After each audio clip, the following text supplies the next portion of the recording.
तो कैसे हैं आप लोग? क्या हाल है आपका? इस वीडियो में हम पढ़ेंगे topic number 4.3 class 9th history chapter number 2 Russian revolution और यह है वीडियो नंबर 7। इसके पहले जो वीडियोस हमने किए हैं वो अगर आपने नहीं देखे हैं तो आप देख सकते हैं, नीचे डिस्क्रिप्शन में मैंने लिंक दे दिया है, वहाँ पर जाए, वहाँ से आप चेक कर सकते हैं वो वीडियोस। और 1 to 10 अभी तक जितने भी सारे वीडियोस हैं, सारे वीडियोस उस प्लेलिस्ट में है जिसका कि लिंक मैंने दिया है। अगर आपने पिछला वीडियो नहीं देखा है तो पिछला वीडियो देख सकते हैं, उसका भी लिंक मैंने नीचे डिस्क्रिप्शन में दे दिया है। तो आइए शुरुआत करते हैं अब हम इस वीडियो को और इस वीडियो में हम टॉपिक पढ़ेंगे 4.3 और टॉपिक का नाम है स्टालिनिज्म और कलेक्टिवाइजेशन। तो देखिए, इस टॉपिक में हम क्या पढ़ने वाले हैं। इस टॉपिक में हम स्टालिन के बारे में पढ़ने वाले हैं और उसके कई पॉलिसीज के बारे में पढ़ने वाले हैं। तो आइए हम शुरुआत करते हैं। The period of early plant economy was linked to the disaster of the collectivisation of agriculture. तो हम सबसे पहले पढ़ेंगे कलेक्टिवाइजेशन ऑफ एग्रीकल्चर। तो देखिए, यहाँ पर कहा जा रहा है कि जो इकोनॉमी प्लांट इकोनॉमी की सिस्टम थी और जो डिजास्टर आया कलेक्टिवाइजेशन ऑफ एग्रीकल्चर की वजह से, इस दोनों एक दूसरे से लिंक थे। वो कैसे? तो देखिए 1927 1928 में तो सोवियत रशिया जो था, उसके टाउन्स में जो ग्रेन सप्लाईज था, उसके सप्लाईज को लेकर काफी प्रॉब्लम थे और गवर्नमेंट ने प्राइस फिक्स करके रखे हुए थे कि इतने ही दाम पर जो ग्रेन है उसको बेच देना है किसानों को सरकार के पास। लेकिन जो पेजेंट्स थे उन्होंने उस कीमत पर अपने ग्रेन्स बेचने से इनकार कर दिया और कहा कि हम नहीं बेचेंगे इस दाम पर गवर्नमेंट बायर्स को। तो स्टालिन जो कि हेड बन चुका था कम्युनिस्ट पार्टी का लेनिन की मौत के बाद, उसने काफी ज्यादा इमरजेंसी मेजर्स लाए ताकि इस प्रॉब्लम को खत्म किया जा सके, इस प्रॉब्लम को रिमूव किया जा सके। उसका मानना यह था कि जो अमीर पेजेंट्स थे या फिर ट्रेडर्स थे गांव देहाती इलाकों में, गांव के इलाकों में, वह उन्होंने काफी ज्यादा संख्या में स्टॉक्स जमा करके रखे हुए हैं और वो सोच रहे हैं कि अगर वो अभी स्टॉक जमा करके रखेंगे तो आगे चलकर उन्हें महंगे दाम पर वो बेच पाएंगे। तो इस बात का कैलकुलेशन लगाकर और इसी वजह से जो क्या कहते हैं ग्रेन्स है वो मार्केट में नहीं आ रहे हैं और सप्लाईज रुके हुए हैं और वो इस तरह के स्पेकुलेशन पर भी रोक लगाना चाहता था।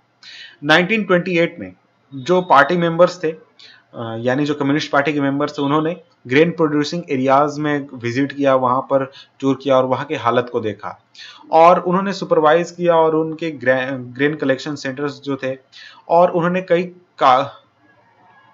कुलक्स कुलक्स कुलक है शायद मैं स्पेलिंग सही नहीं पढ़ रहा हूँ। मीनिंग इसका ये होता है कि देखिए, जो वेल टू डू पेशेंट्स होते हैं यानी अमीर जो पेशेंट्स होते हैं उनके लिए ये वर्ड यूज होता है। उनके यहाँ पर रेड भी मारे कि शायद उन्होंने जमा करके रखा हुआ हो अपने पास स्टॉक्स। तो इन सब चीजों के बावजूद जो शॉर्टेज था वो कंटिन्यू हो गया, यानी शॉर्टेज जो था वो बना रहा। इसकी वजह से जो डिसीजन लिया गया कलेक्टिवाइज फार्म का, यानी फार्मिंग को कलेक्टिवाइज करने का। तो वो क्या है, वो किस तरह से, इस चीज को अब हम देखने वाले हैं। तो देखिए, इस तरह का आर्गुमेंट दिया गया कि देखिए ग्रेन का शॉर्टेज इस वजह से हुआ है क्योंकि जो जितने भी किसान हैं उन्होंने स्मॉल साइज में होल्डिंग्स बनाकर रखे हुए हैं, यानी उन्होंने ज्यादा संख्या में होल्डिंग्स नहीं रखे हैं, स्मॉल साइज में होल्डिंग्स रखे हैं। और 1917 के बाद जो लैंड दे दिया गया था पेजेंट्स को, और ये जो स्मॉल साइज पेजेंट्स थे, इन फार्म्स को मॉडर्नाइज भी नहीं किया जा सकता है क्योंकि अगर कोई मान लीजिए 1 एकड़ जमीन लेकर बैठा हुआ है, 1 एकड़ क्या, कोई 10 डिसमिल जमीन लेकर बैठा हुआ है, तो उतने से जमीन को किस तरह से उस फार्म को मॉडर्नाइज करेगी सरकार, ये भी सरकार के सामने परेशानी थी। तो इस वजह से आगे हम बढ़ते हैं। कुड नॉट बी मॉडर्नाइज्ड, यहां तक हमने पढ़ लिया था। Could not be modernise. तो देखिए, मॉडर्न फार्म्स को डेवलप करने के लिए, यानी जो पुराने खेती वाले जमीन है उनको मॉडर्न फार्म के रूप में ढालने के लिए और उन्हें इंडस्ट्रियल लाइंस के साथ साथ चलाने के लिए और अच्छी मशीनरी प्रोवाइड कराने के लिए, तो उनके लिए नेसेसरी था कि वो कुलक्स उनको हटा दिया जाए, उनको रिमूव कर दिया जाए सोसाइटी से, और उनसे जो जमीन है वो पेजेंट से छीन लिया जाए, यानी वापस ले लिया जाए, और एक तरह का कंट्रोल्ड लार्ज फार्म बनाया जाए। यानी एक सोसाइटी, मान लीजिए एक पूरा गांव है, वहां पर लोग जो हैं वो इस तरह से छोटे छोटे हिस्सों में अगर खेती करते हैं, तो इन सभी लोगों से खेत छीन लिया जाए, यानी ये छोटा खेत छीन लिया, ये भी, ये भी, ये भी, ये भी, सभी लोगों से खेत छीन लिया गया, यानी वापस ले लिया गया, क्योंकि खेत तो सरकार ने ही उन्हें दिया था। और इन सभी लोगों से खेत वापस लेके इनसे फिर एक बड़ा सा फार्म बनाया गया, और जहां पर जितने भी लोग थे वो सभी लोग मिलजुल कर खेती करेंगे, और उनसे जो कमाई होगी, जो भी पैसा आएगा, वो सभी पैसों को वो लोग आपस में बांट लेंगे। तो ये सिस्टम लाया गया कलेक्टिव फार्मिंग का। और ये जब सभी जितने जो लार्ज फार्म्स होंगे, ये सभी स्टेट कंट्रोल्ड होंगे, यानी सरकार का इन सभी पर कंट्रोल होगा। तो देखिए, इसी चीज को फॉलो करते हुए स्टालिन का कलेक्टिवाइजेशन प्रोग्राम आया 1929 के बाद। जो पार्टी थी उसने सभी पेजेंट्स को फोर्स किया कि वो सभी कलेक्टिव फार्म्स में कल्टीवेट करें, जिन्हें की कहा जाता था कोलखोज, कोलकोबोज, कुछ। बात यह है कि लैंग्वेज दूसरा है तो स्पेलिंग क्या कहते हैं, उसका प्रोनाउंसिएशन गलत हो सकता है। The bulk of land and implements were transferred to the ownership of collective farms। तो देखिए, ज्यादातर जो लैंड्स थे और उनके जो इम्प्लीमेंट्स थे, उन सभी को कलेक्टिव फार्म्स के अंदर डाल दिया गया, और जो पेजेंट्स थे उस लैंड पर खेती करने लगे एक दूसरे के साथ मिलकर, और जो प्रॉफिट आता था इस फार्म से, उस प्रॉफिट को वो लोग आपस में शेयर कर लिया करते थे। और जो परेशान पेजेंट्स थे उन्होंने अथॉरिटीज को रेजिस्ट किया और उन डिस्ट्रॉयड देयर लाइव स्टॉक्स। तो 1929 से 1931 के बीच में 1929 से 1931 के बीच में 1929 से 1931 के बीच में जो कैटल की संख्या है वो 1/3 यानी 1/3 कम हो गई। उसका रीजन ये था कि देखिए, जो पेजेंट्स परेशान थे सरकार से, सरकार का विरोध करना चाहते थे, वो डायरेक्टली तो विरोध नहीं कर सकते थे, इसलिए उन्होंने अपने जो उनके पास जानवर थे उन सभी को मारना शुरू कर दिया, उनको खत्म करना शुरू कर दिया अपना विरोध दर्ज कराने के लिए। इस वजह से जो कैटल्स की संख्या थी वो 1/3 कम हो गई 1929 और 1931 के बीच में। और जो लोग सरकार के इस फैसले का विरोध करते थे, यानी कलेक्टिवाइजेशन का विरोध करते थे, उनको बहुत ही बुरी तरह से पनिश किया जाता था, बहुत ही बुरी तरह से उनको पनिश किया जाता था। इसके बाद आगे पढ़ते हैं अब हम सेवरली पनिश्ड। तो अब आगे पढ़ते हैं severely punished. Many were deported and exiled। तो डिपोर्टेड का मतलब हो गया कि उन्हें देश से निकाल दिया जाता था, दूसरे जगह से निकाल दिया जाता था। और एग्जाइल का भी वही मीनिंग हो गया। थोड़ा सा डिफरेंस है इनके बीच में, अगर आप उनका मीनिंग पढ़ेंगे तो आपको समझ में आ जाएगा। तो जैसे जैसे जो लोग रेजिस्ट करते थे कलेक्टिवाइजेशन का, पेजेंट्स, वो आर्ग्यू करते थे कि वो लोग ज्यादा रिच नहीं है और वो लोग सोशलिज्म के खिलाफ भी नहीं है, वो बस इतना चाहते हैं कि वो कलेक्टिव फार्म में काम नहीं करना चाहते। उनके उनके कई सारे रीजंस थे इस वजह से। लेकिन जो स्टालिन की गवर्नमेंट थी उसने कुछ लोगों को इंडिपेंडेंट कल्टीवेशन करने के लिए अलाउ भी किया था, लेकिन उस तरह के कल्टीवेटर्स को उतना ज्यादा ध्यान नहीं दिया जाता था और उनके कंडीशन के बारे में उतना ज्यादा सोचा नहीं था। Cultivation in spite of collectivisation आने के बावजूद जो प्रोडक्शन था वो तुरंत ही बहुत ही ज्यादा बढ़ोतरी उसमें नहीं हुई थी। और इसके बावजूद जो बैड हार्वेस्ट हुई थी, यानी खेती खराब हुई थी 1930 से 1933 के बीच में, ये एक तरह का सबसे बड़ा फैमिन लेकर आई थी सोवियत हिस्ट्री में, जिसमें कि करीब 4 मिलियन लोग मारे गए थे। 4 मिलियन यानी करीब 40 लाख लोग मारे गए थे इस फैमिन में। तो देख सकते हैं कितनी बड़ी एक तरह से त्रासदी हुई थी उस समय में। अब आगे पढ़ते हैं। तो देखिए, यहाँ पर डिपोर्टेड और एग्जाइल का मीनिंग यहाँ पर आपको दिया गया, ऊपर जो वर्ड आपको देखने को मिला था। डिपोर्टेड का मतलब हो गया forcibly removed from one's own country. Exile का मतलब हो गया force to live away from the one's own country. तो डिपोर्टेड का मतलब उसे देश से निकाल दिया गया जबरदस्ती, और एग्जाइल का मतलब हो गया उसे देश से बाहर रहने को फोर्स किया गया, वो देश में वापस नहीं आ सकता है। इसके बाद आगे हम बढ़ते हैं। तो आगे यहाँ आप चाहें तो इन चीज़ों को पढ़ सकते हैं, यहाँ जो चीज़ें आपको दी गई हैं आप चाहें तो पढ़ सकते हैं, लेकिन मैं यहाँ आगे बढ़ता हूँ और इन चीज़ों को आपको समझा देता हूँ। Many within the party criticized the confusion in industrial production under the plant economy and the consequences of cultivation। तो पार्टी के अंदर भी बहुत सारे लोग जो थे वो इस इंडस्ट्रियल प्रोडक्शन प्लांट इकोनॉमी के अंदर जो हो रही थी उसको लेकर काफ़ी ज़्यादा कंफ्यूज थे, और उन्होंने काफ़ी ज़्यादा क्रिटिसाइज भी किया था गवर्नमेंट को, और कलेक्टिवाइजेशन के जो कंसिक्वेंसेज आए थे उसको लेकर भी काफ़ी ज़्यादा परेशान थे। तो स्टालिन और उसके जो सपोर्टर्स थे उन्होंने इस तरह के विरोध करने वाले लोगों को सोशलिज्म के खिलाफ क्या कहते हैं षड्यंत्र रचने का आरोप लगाया। और इस तरह के आरोप ऐसा नहीं कि सिर्फ उनके संसद में लगाए गए, पूरे देश के कहीं भी लोग इस तरह के विरोध करते थे उन पर यही आरोप थोप दिया जाता था। 1939 तक यानी 1939 तक करीब 2 मिलियन लोग यानी 20 लाख लोगों को जेल में डाल दिया गया या फिर लेबर कैंप्स में डाल दिया गया। तो लेबर कैंप्स क्या होता है ये मैं उतना क्लियर नहीं बता पाऊंगा, लेकिन लेबर कैंप्स होता है कि जहां पर लोगों को रखा जाता है, सजा याफ्ता लोगों को, या फिर पॉलिटिकल में। जैसे आप नॉर्थ कोरिया में जाएंगे, नॉर्थ कोरिया में आप जानते हैं तानाशाही, वहां पर लेबर कैंप्स होते हैं कि अगर आप सरकार का विरोध करेंगे या फिर उस तरह के कुछ काम में आप लिप्त होंगे तो आपको लेबर कैंप्स में डाल दिया जाएगा और आपको काफी वहां पर प्रताड़ित किया जाएगा। तो इस तरह के कंडीशन में लोगों को डाल दिया जाता था। लेकिन बात यह है कि इसमें ज्यादातर लोग जो थे वो क्राइम से इनोसेंट थे, बहुत ही सीधे साधे लोग थे। बट बात यह थी कि उनके लिए कोई बोलने वाला नहीं था, उनके लिए कोई बोल नहीं सकता था। उनमें से ज्यादातर लोगों को फोर्स किया गया कि वो अपने कन्फेशंस मान ले, यानी उन्होंने कोई अगर सजा कोई गलत काम किया भी नहीं है तो उन्हें फोर्स किया गया कि वो इस काम को मान ले कि हाँ उन्होंने ही किया है, क्योंकि उनको इतना टॉर्चर किया जाता था और उन्हें बहुत ही परेशान किया जाता था और उन्हें बाद में एग्जीक्यूट भी कर दिया जाता है यानी मार भी दिया जाता था।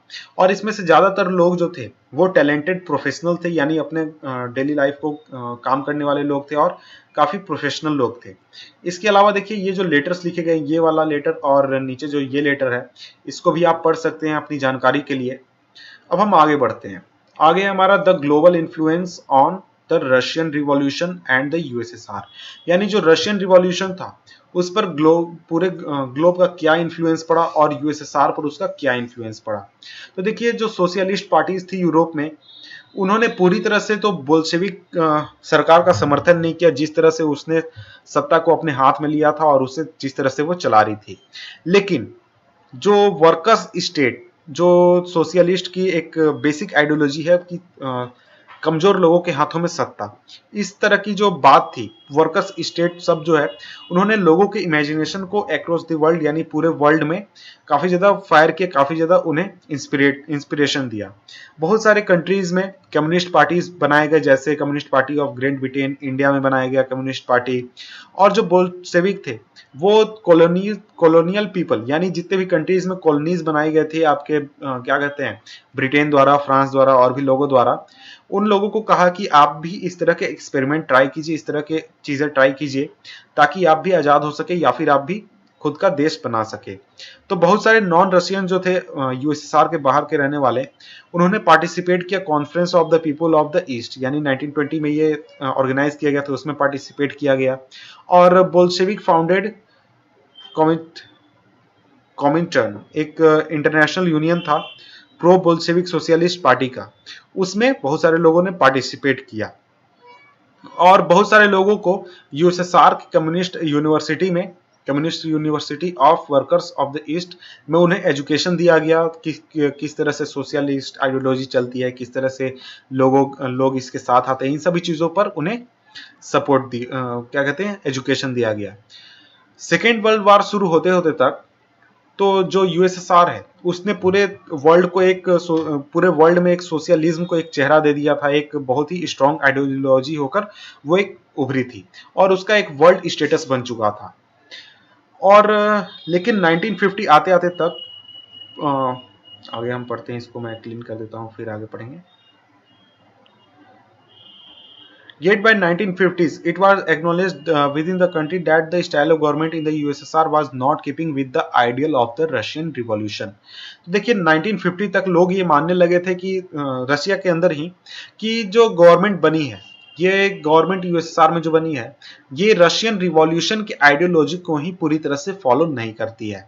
इन the world socialist movement to it was recognised that it was not well in the Soviet Union.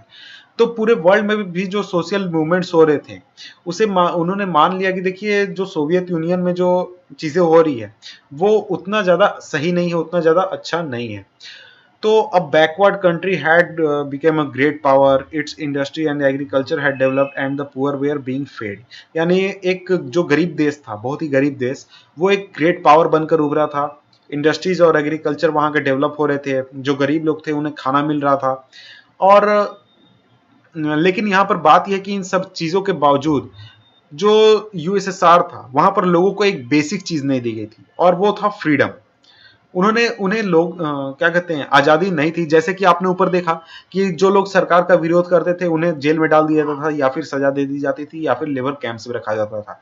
तो हम कहां से कह सकते हैं कि वहां पर लोगों को फ्रीडम मौजूद प्राप्त था, उन्हें आजादी प्राप्त थी। और उनके जो सिटीजन और जो डेवलपमेंट पॉलिसीज अपनाई गई हैं सरकार द्वारा वो सभी रिप्रेसिव पॉलिसीज के साथ आई हैं, यानी लोगों को जबरदस्ती कर कर, लोगों को फोर्स करके इस तरह से चीजें की गई हैं। और 20th सेंचुरी खत्म होते तक जो इंटरनेशनल रेपुटेशन था यूएसएसआर का एज ए सोशलिस्ट कंट्री वो काफी ज्यादा डिक्लाइन हो गया, क्योंकि इसके मुकाबले though it was recognized the socialist ideal still enjoy respect among its people। लेकिन इसे माना गया कि जो सोशलिस्ट आइडियल्स हैं वो काफी ज्यादा रिस्पेक्ट उसे आज भी दिया जाता है। कि आप इंडिया में भी लोगों को देखेंगे जो कि सोशलिस्ट आइडियोलॉजी को रिस्पेक्ट करते हैं, फॉलो करते हैं। लेकिन हर एक कंट्री में सोशलिज्म का आइडियोलॉजी वो एक अलग तरीके से सामने आता है या फिर एक अलग तरीके से दिखता है। वो बिल्कुल वही रशिया वाली आइडियोलॉजी फॉलो नहीं करते, वो अपने देश की आइडियोलॉजी के साथ मिक्स करके उस चीज को फॉलो करते हैं। तो अब हम आगे बढ़ते हैं। सॉरी, यहाँ पर देखिए आपको कुछ लेटर्स लिखे हुए हैं, writing about Russian revolution in India.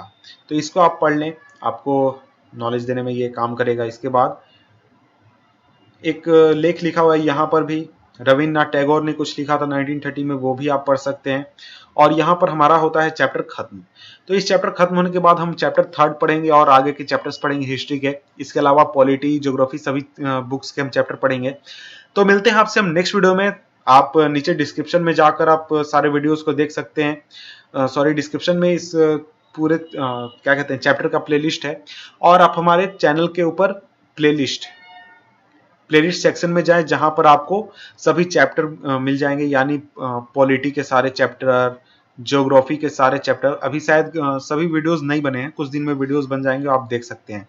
और हिस्ट्री के सारे चैप्टर्स आप पढ़ सकते हैं। और ऐसा नहीं कि आप केवल क्लास 9th के पढ़ सकते हैं, आप क्लास 6 के पढ़ सकते हैं, 7 के पढ़ सकते हैं, 8 के पढ़ सकते हैं, 9 के पढ़ सकते हैं, 10th के पढ़ सकते हैं। तो आप सभी उन चीजों को देख सकते हैं। और इसके साथ साथ हम इकोनॉमिक्स भी बनाने वाले हैं, इकोनॉमिक्स। तो मिलते हैं आपसे हम नेक्स्ट वीडियो में, तब तक के लिए गुड बाय।